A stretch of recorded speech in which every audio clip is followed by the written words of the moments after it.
Bueno, gracias a todos ustedes por estar acá, a los periodistas y por supuesto muchas gracias a la Fundación Princesa de Asturias por todas las atenciones, el recibimiento, el calor humano que hemos recibido mi esposo y yo desde que llegamos ayer aquí, desde que llegamos a Madrid y desde que llegamos ayer aquí, desde que nos enteramos de que había ganado el premio. Bueno, simplemente quería decir que para mí como escritor estoy viviendo algo que uno no sueña nunca que puede llegar, ¿no? Y es un sueño convertido en una realidad, porque uno siempre piensa cuando escribe que de alguna manera va a encontrar a sus lectores, es lo primero. Pero si además esto encuentra satisfacciones y reconocimientos de este tipo, pues desborda cualquier expectativa. Recibo este premio con un orgullo y una satisfacción tremenda, y lo dije desde la primera declaración que hice, y lo repito y lo repetiré. Lo estoy recibiendo como un escritor cubano que viene de Cuba, que vive en Cuba, y lo recibo también en nombre de la literatura cubana. Gracias. La pregunta que ustedes quieran ahora. Muchas gracias. Abrimos entonces el turno de preguntas.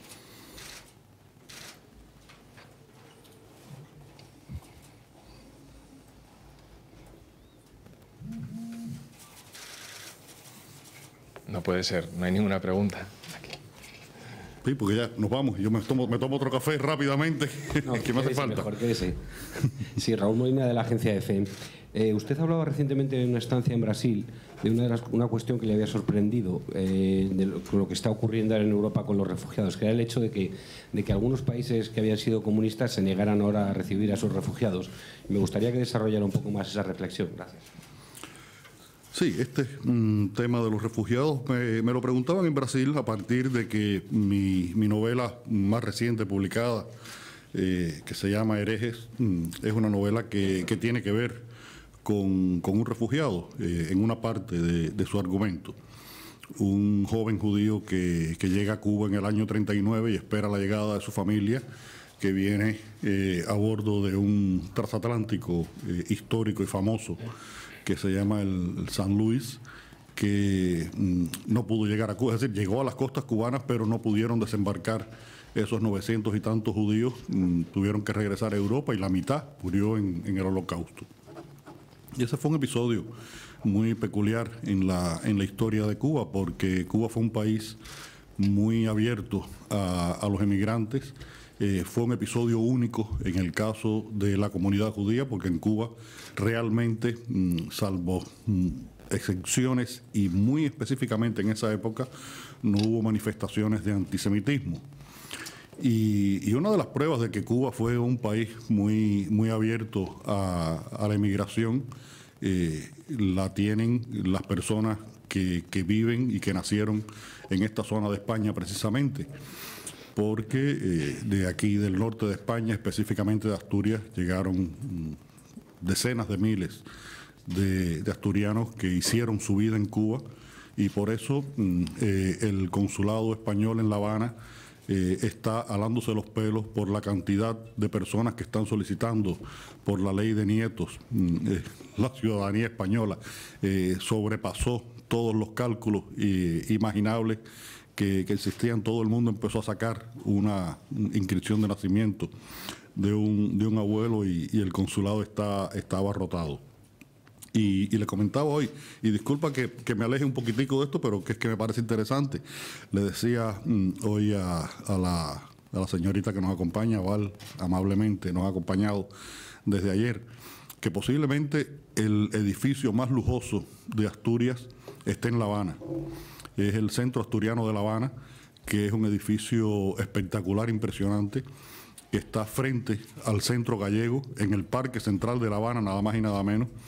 Y como gallegos y asturianos tenían una disputa a ver cuál de los dos regiones de España había progresado más en Cuba, construyeron dos de los edificios más bellos de La Habana, más bellos de La Habana. En uno está el Gran Teatro de La Habana y en el otro está ahora la colección universal del Museo Cubano de Bellas Artes y son dos de los edificios más hermosos de La Habana y, como decía, posiblemente el más bello de Asturias esté en La Habana. Respecto a este tema de los refugiados, que pues decía, bueno, venía a partir de la novela Herejes, creo que se ha presentado una situación terrible para estas personas que están llegando a Europa, viniendo de una guerra y de una situación humanitaria muy complicada, muy difícil. Y el hecho de que haya países del este de Europa que durante 40 años fueron estados comunistas y que sean los más reticentes a recibir a estas personas, bueno, hace que uno piense qué significó la experiencia del internacionalismo proletario, la solidaridad internacional para estos países que ahora, con un cambio económico y político totalmente radical, tienen esta actitud bastante poco, no quisiera dar calificativos, vamos a decir bastante poco elegante con respecto a lo que está ocurriendo. Sé que es un reto para cualquier país de Europa. Europa ha salido o está saliendo o trata de salir de un momento de crisis económica complicada. Ustedes en España lo saben, que ha sido muy complejo estos últimos años en el sector económico, y recibir una oleada de migrantes es complicado. Hay problemas, además, de asimilación de algunos de estos emigrantes. Recuerden lo que pasó en Francia el año pasado, las revistas Charlie Hebdo.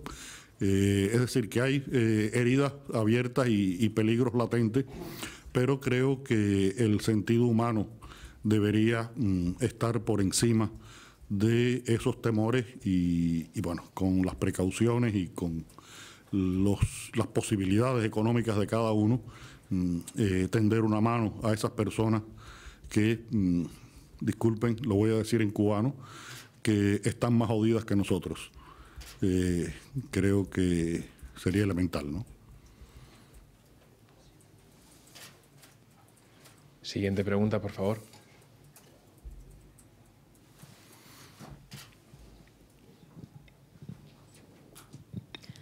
Buenas tardes, soy Carolina Gancedo de TPA. Quería saber hasta qué punto la Semana Negra de Gijón le ha conducido a usted a escribir novela negra. Gracias. La Semana Negra de Gijón ha sido un hecho humano y cultural decisivo en mi vida. Yo había salido una sola vez fuera de Cuba en el año 1988 y había sido precisamente a practicar el internacionalismo proletario. Había estado en Angola durante la época de la guerra como periodista, afortunadamente periodista civil, no como corresponsal de guerra, pero estuve un año trabajando allí en la colaboración civil. Era mi única experiencia de viajar fuera de Cuba, y en el año 88 se me dio la posibilidad de venir como periodista. Tenía publicada mi primera novela, pero que no era una novela negra, a la Semana Negra de Gijón. Y fue un encuentro, creo que el staff de escritores que asistió a aquella primera Semana Negra no se repitió después. A pesar de que han pasado todos los escritores de novela negra importante, creo que con excepción de 2 o 3 que por una u otra razón, sobre todo de edad, no pudieron llegar, como fue el caso de John Le Carré, que sé que estuvo invitado y no pudo venir, pero en aquella primera Semana Negra estuvo todo el mundo. Y yo venía con muy poco dinero. Yo salí de Cuba con $40 en el bolsillo y tenía que durarme todo el tiempo que estuviera en España, y sobreviví 21 días, recorrí casi la mitad de España y me llevé una maleta de libros. ¿Cómo lo logré? No me lo pregunten.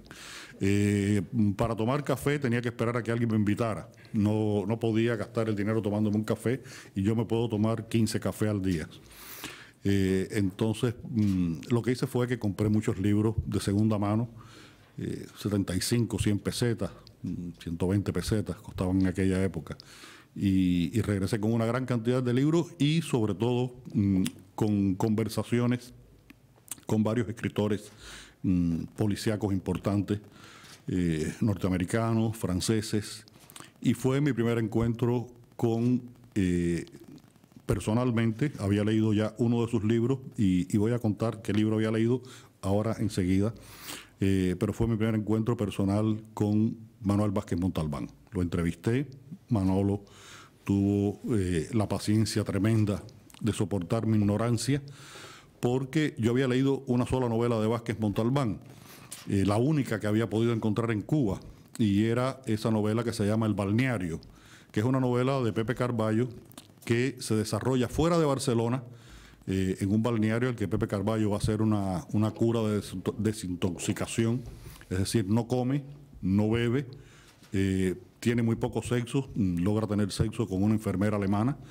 pero no están sus amigos tampoco, y no es la novela típica de Carballo de Barcelona. Y en medio de esa ignorancia, yo aquella novela no me había gustado mucho, pero en Madrid había comprado también en un puesto de libros viejos La soledad del manager, y fue una iluminación. Fue una iluminación porque dije, si alguna vez yo escribo una novela, me gustaría escribir una novela como esta. Y acá en Gijón, bueno, tuve esa conversación con Manuel Vázquez Montalbán, entrevisté a Andreu Martín, a Juan Madrid, a Jean-Patrick Manchet, a Donald Wesley, a Jeroen Charín, y me cambió por completo la percepción de lo que yo entendía como novela policíaca. Había sido un lector muy arbitrario, aunque había leído muy bien la asignatura Hammett y la asignatura Chandler, la había hecho muy bien, pero me faltaba todo lo que se había hecho en la novela policíaca contemporánea, de lo cual yo no tenía prácticamente idea. Y después asistí a la segunda Semana Negra. En vez de 40 traía $50, y me llevé otra maleta de libros. Y Gijón se ha convertido en un lugar inseparable de mi biografía humana y literaria. Me pasó una cosa curiosísima, y es que yo había ganado, curiosísima no, creo que casi normal, yo había ganado unos días antes de venir a España un premio literario en Cuba, y el premio en sí constituía un viaje de 15 días a la Unión Soviética con una delegación de jóvenes comunistas. Y estuve en España, estuve esos 21 días en España, y cuando regresé a Cuba dije, yo no puedo manchar esta experiencia que tengo yendo a la Unión Soviética. Y no fui a la Unión Soviética. Y después, cuando escribía El hombre que amaba a los perros, lamenté mucho no haber visto el Moscú del año 1988, porque ya verlo en el 2005, 2006, e imaginar el Moscú de antes del 89, del antes del 90, era complicado. Pero digo que bueno, fue una experiencia realmente importante de las que he tenido en mi vida. Gracias. Siguiente pregunta, por favor.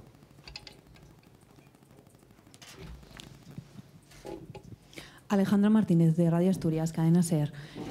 Yo quería saber, en sus novelas negras, sobre todo en las que tienen que ver con Mario Conde como protagonista, como detective, retrata la realidad de Cuba. Ha sido crítico, y no sé si esto tiene que ver con ese comentario que ella ha hecho sobre la poca repercusión que ha tenido en Cuba la concesión de este premio a usted como escritor. Yo he escrito mi literatura con total responsabilidad y con gran libertad. Son novelas que en Cuba han tenido por parte de los lectores una recepción muy, muy cálida, muy cercana. Hay un premio que no sé si se está dando en Cuba en estos momentos, que se dio durante varios años, que se llamaba Puerta de Espejos, por la puerta que tiene el Salón de Lecturas de la Biblioteca Nacional de Cuba en La Habana. Y ese premio se da al libro más solicitado por los lectores en la Red Nacional de Bibliotecas de Cuba. Y varias veces he ganado ese premio. lo cual significa que he logrado tener una gran cantidad de lectores en Cuba, una gran cantidad de seguidores. Y eso es lo importante, creo que la satisfacción que tengo es la satisfacción que tienen muchos lectores en Cuba que me han seguido a lo largo de estos años, que abarrotan las presentaciones de libros que hago en Cuba. Hace 5 o 6 años hicimos una presentación del hombre que amaba a los perros, había 1000 ejemplares para vender ese día, se vendieron los 1000 ejemplares en 1 hora y estuve 2 horas y media firmando 800 de esos 1000 ejemplares.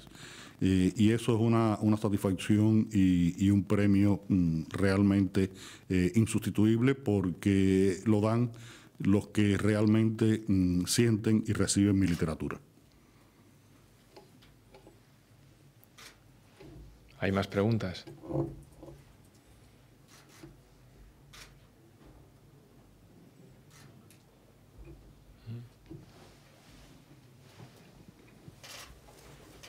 Sí, siguiendo un poco con este tema, ha hablado ya estos meses de las perspectivas que se abren ahora para Cuba en las nuevas relaciones con Estados Unidos. Usted ha dicho en alguna ocasión también que sus novelas reflejan quizá mejor la realidad que los periódicos cubanos, y que si se leen dentro de décadas será más real lo que usted refleja que lo que se puede leer. Desde esa perspectiva, ¿cuáles son los temores o los anhelos de la sociedad cubana ahora mismo?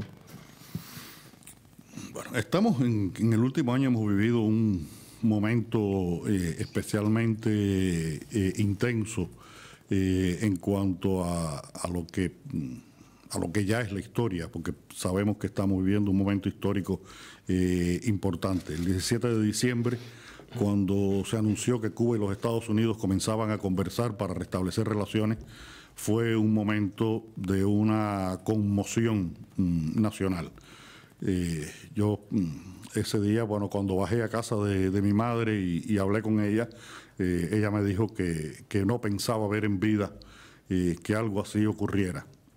Mi esposa, cuando oyó la noticia, empezó a llorar, recordando una cantidad de cosas que habían tenido que ver con su vida y con ese diferendo entre Cuba y los Estados Unidos. Y creo que yo mismo, que acabo de cumplir 60, no pensé que lo fuera a ver en vida, esa posibilidad. Se ha avanzado en un proceso que va por la vía política y diplomática. Ya se abrieron las embajadas en La Habana y en Washington. Están cruzándose algunas visitas de alto nivel. Acaba de estar la secretaria norteamericana de Comercio en La Habana, hablando de las posibilidades de una recuperación de ciertas posibilidades de abrir negocios en Cuba, que todavía están mediatizadas por la existencia del embargo. Ahora, justo en estos días, creo que a fines de este mes, hay otra votación en las Naciones Unidas sobre el tema del embargo, y está la expectativa de saber el voto norteamericano cuál será, porque en la última hubo 2 votos en contra y una abstención. Los votos en contra fueron de Israel y de Estados Unidos, y oí decir, no es fuente oficial, oí decir que Israel ya no iba a votar en contra de Cuba, que iba a votar a favor del levantamiento del embargo. Hay que ver entonces Estados Unidos qué voto va a hacer. Y las expectativas son muchas, porque primero el simple hecho de que la tensión política, que ha sido por momentos incluso militar, momentos cruciales como la crisis de los misiles, pero otros muchos a lo largo de los años que hemos vivido con este diferendo con los Estados Unidos, que esa tensión política haya bajado sobre el estrecho de la Florida, ya creo que es una ganancia, importante. Y todo lo que ocurra a partir de ahora creo que hay que mirarlo con optimismo, hay que mirarlo con la perspectiva de que van a ser realidades que van a beneficiar a la gran masa del pueblo cubano. Creo que los cubanos, después de tantos sacrificios, después de tantas carencias que hemos vivido a lo largo de estos años, unos más, unos menos, pero las hemos vivido creo que casi todos, el 99% la hemos vivido. Nos merecemos un futuro un poco mejor y si no hay tensiones políticas, si no hay miedo a posibles soluciones drásticas, pues mucho mejor. Creo que es bueno y que hay que mirarlo con el optimismo necesario.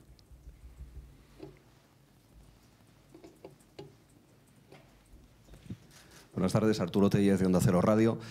Novela y cine se comunican, viene Coppola. ¿Se imagina Mario Conde dirigido por Coppola? Bueno, yo por si acaso traje un ejemplar del hombre que amaba a los perros para dárselo a Coppola. Nunca se sabe.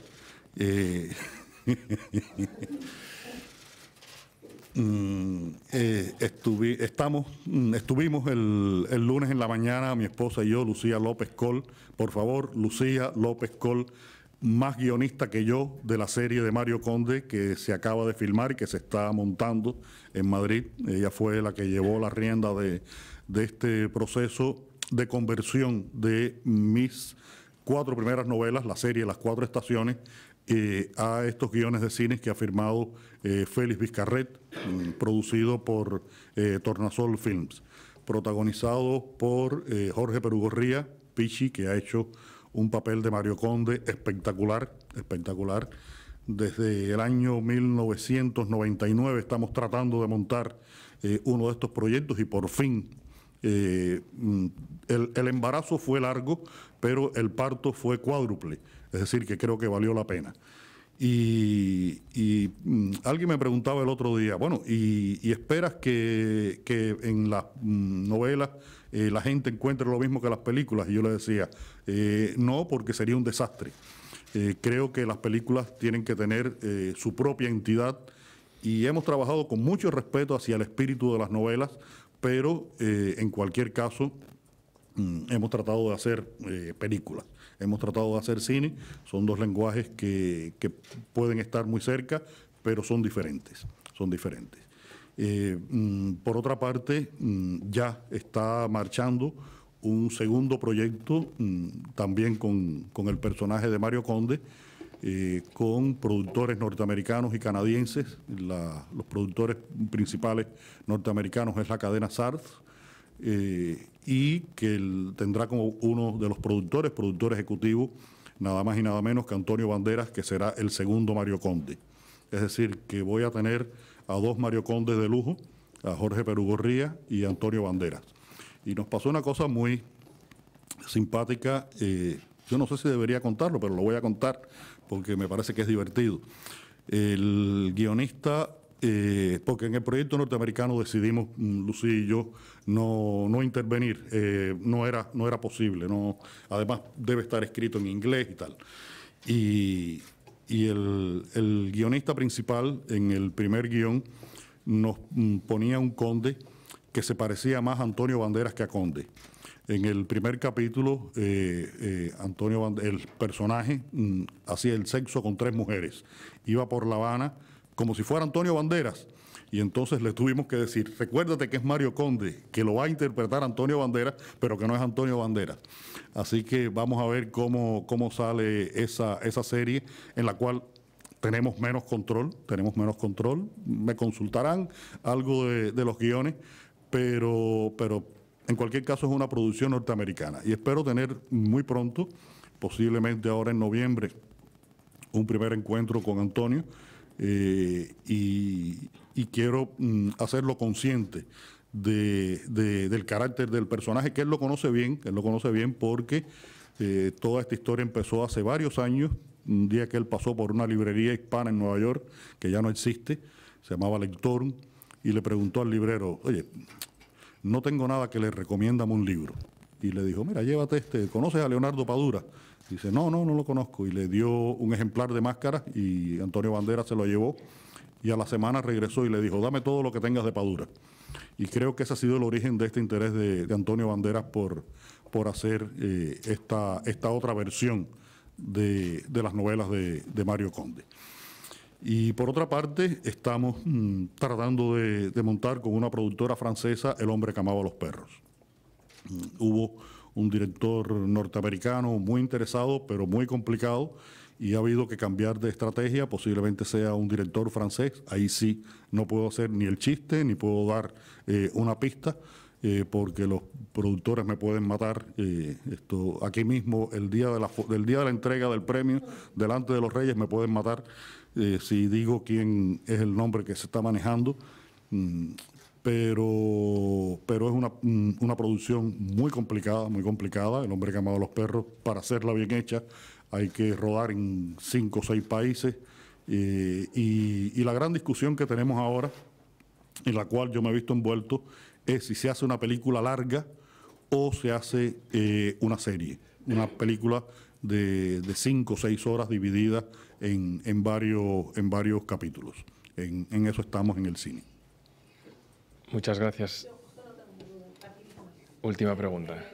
Con respecto a esto, bueno, la producción estadounidense y la producción de Jorge Perú, en la que sale Jorge Perú Gorría, ha mencionado usted que se han tenido que sintetizar varias novelas de Mario Conde para la producción donde sale Pichi, pero...